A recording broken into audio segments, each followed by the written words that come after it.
Good evening, everybody, and welcome back to the garage for another edition of Andy the Gabby Cabby Live and Alive. Hope everyone is all right this evening and hope you have had a good day.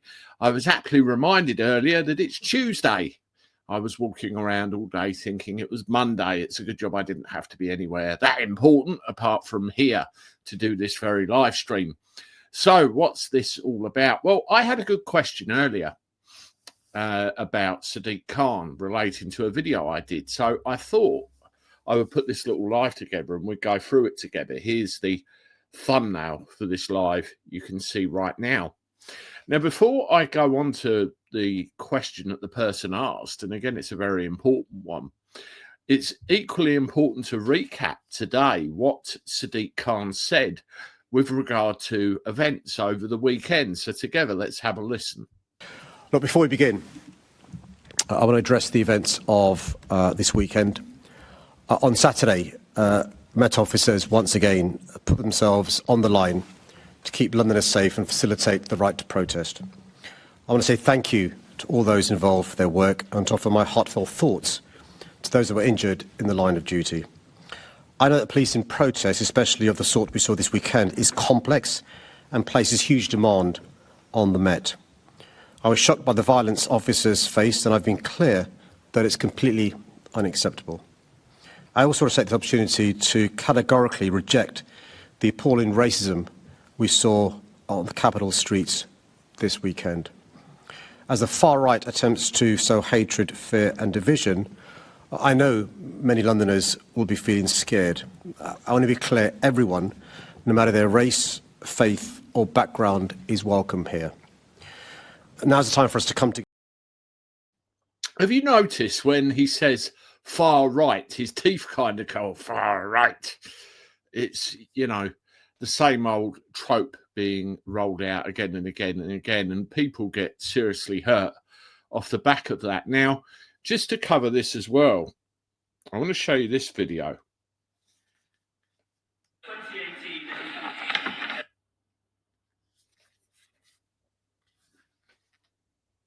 This is a piece of footage that the Metropolitan Police Service released, trying to imply that this occurred at the United Kingdom march over the weekend.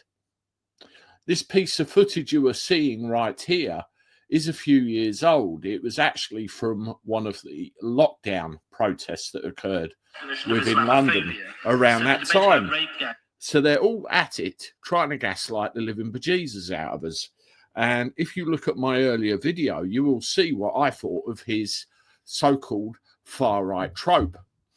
Now, the video I did generated this question I'm going to show you right now, because I mentioned English law and I mentioned constitution, as I always do. And I got this. Good afternoon.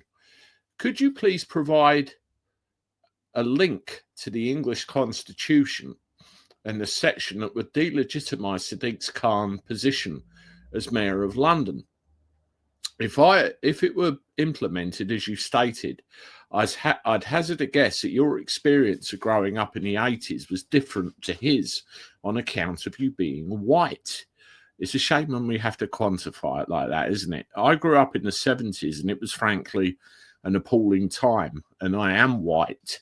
Well, as you can see, I am white, as you say you are as well. And I suppose it's really where you grew up, what you were experienced with, you know, where you grew up. I mean, I grew up in the southeast. I'm still here. I won't go too much into my family, but let's just say I was brought up in an environment which was safe by virtue of certain things. And, you know, maybe I led a sheltered life. I don't know. But, you know, everybody has a different upbringing, don't they? But to the question, where is this? Where is this thing that I talk about within English law? That's the thing, English law. Well, it all starts with here. And I'll bring this up on the screen for everybody to see. And it's very important that what I'm about to show you now, you understand this and realise, or at least attempt to understand, why we've got the problems we have with Khan and everybody else. Now, this document is something called the Act of Settlement. And I'll march it all the way up to the top, and you can see there, Act of Settlement 1700, Chapter 2, 12 and 13, Will 3. And, you know, this is one of the founding documents that make up what we come to know as our Constitution. And across all of them, the Bill of Rights is another one. It lays out what our fundamental rights as English men and women are, or were at the time of writing. Now, the very specific thing I want to draw your attention to is this paragraph here. I'm going to read it to you. And as I said, you need to understand what I'm saying to you. After the said limitation shall take effect, as aforesaid, no person born out of the kingdoms of England, Scotland, or Ireland, or the dominions thereunto belonging, although he be made a denizen, except such are born of English parents, shall be capable to be the Privy Council, or a member of either House of Parliament, or to enjoy any office or place of trust, either civil or military, or to have any grants of land, tenements or hereditaments from the crown to himself, or to any others in trust to him. So what does that mean? And bear in mind, this is 1700. What it's basically saying is that if you are not born of English parents, then what occurs is that you can't be a politician, you can't be a mayor, you can't be an officer in an army, you can't be a councillor, you can't be a police officer, you can't be any of those things that where you're exposed to any area of the state that, you know, could be compromised by your presence.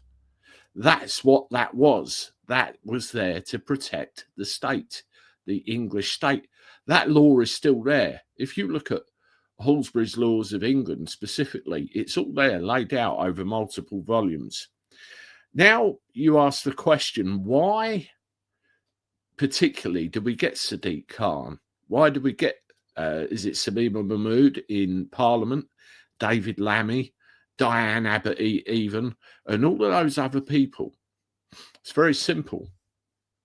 Years later, and what you have to understand, they tried this and it got abolished before, but years later, in 1948, you had something introduced called the British Nationality Act. Now, what the British Nationality Act did, well, it was constitutional treason, for want of a better word. They call it constitutional vandalism, but it amounts to treason because what's happening is it's usurping the English Constitution. It's trying to destroy it. So let's have a look and I'll show you. This is it again, and you can see all this. All this information's in the public domain. This is off the website, the government website. Now, what you're seeing here is a list of repealments. If I just scroll all the way to the top, you'll see there, British Nationality Act 1948. Now, there's another British Nationality Act 1981, which further solidified or doubled down on what was done in here. Now we're back at this list of repealments. And repeal obviously means get rid of. Now, what I want to take you to, bear in mind this is 1948, the Act of Settlement. So the act that we're talking about, the Act of Settlement, which is the one we've just gone through. I hope everybody understands that one. Extent of repeal, so what's going to be gotten rid of. Now, in section 3, the words from that after the said limitation shall take effect to in trust for him.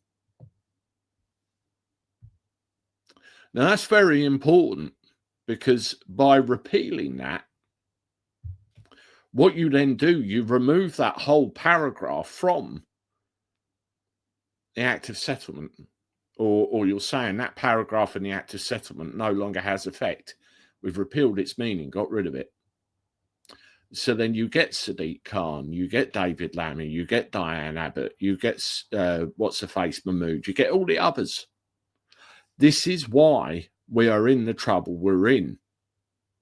Now, the other things about the British Nationality Act as well, you've got these other acts, an act for the more effectual suppression of piracy, and the words natural born and denizens of kingdom has been taken out. The Piracy Act, 1744, the words natural born, denizens has been taken out. The Legitimacy Declaration Act, natural born has been taken out. The Juries Act, 1870, natural born in both places where it occurs has been taken out. The merchant ship. So on and on and on. And if you scroll down to the bottom, again, there's more repealments. And you can see quite clearly anything that describes a natural born person of England, Scotland, Wales, they're getting rid of it. So then what that does is open the doors to, you know, the uncontrolled situation we've got now. And you wonder why we got the problems we have. It really is out of control. Now, if you actually read these acts, you can see the damage that they have done, the damage that they are starting to do to our countries. This is the thing. Now, I want to show you another piece of English law as well. It's this one here. This is taken out of Halsbury's Laws of England. I think it's volume 8. In addition, civil servants may be subject to a purge procedure and positive vetting. The purge procedure is designed to prevent persons with communist or fascist associations being employed on work, the nature of which is vital to the security of the state. So anyone with communist intentions, anybody that's got fascist ways about them, have to be purged. That's the way of it. You all heard of the Fabian Society? Communist lefty think tank. Well, have a look at this picture. This is taken from the history page of the Fabian's website, and it gives you a list of all of the chairmen of the Fabian Society going back years and years and years. And if we scroll down to the bottom, 2008 to 2010, who do we find? Sadiq Khan. You've got others in there as well, Ed Balls being one of them, and scroll down the list, Margaret Hodge, you've got others' names, but there you go, Sadiq Khan. So Sadiq Khan was the chairman of an organisation that is purely based on the ideas of socialism, communism, whatever kind of ism you want to say. And I've just showed you the law that, if applied, means that he and others of similar ilk could not hold the office to which they currently do. It would be illegal. That is why they want to destroy England. That is why they want to regionalise everything. That is why they want us back in the EU. And then they can transpose their own version of administrative law over the whole lot, and everything I've told you will be lost and gone forever. That's why we need to make sure it isn't. What do I mean by regionalisation? Have a look at this. This is England. You know, you've got a devolved administration in Scotland, devolved administration in Wales, devolved administration in Northern Ireland, and this is England. What you've got here is the regionalisation of England. Greater London, southeast, southwest, you can see it all. And you talk about mayors and you talk about regions, no counties, no shires. What they're doing is carving us up into these different regions, because what the overall plan is, and again, this is in the public domain too, if they get away with this and have England in this way, then they can sneak us back into the EU by the back door. We then become one big happy family like the USSR was back in the day. and they can impose their own constitution and their own system of law onto the people of our country. That's where all this is heading, folks. That's why they're shit scared of the English. That's why they won't have English on stages in big events like at the weekend talking about all this kind of thing, because they know full bloody well that it will undo everything that they're planning to do. The Constitution is the solution. And people need to hear this information. People need to learn this information for themselves.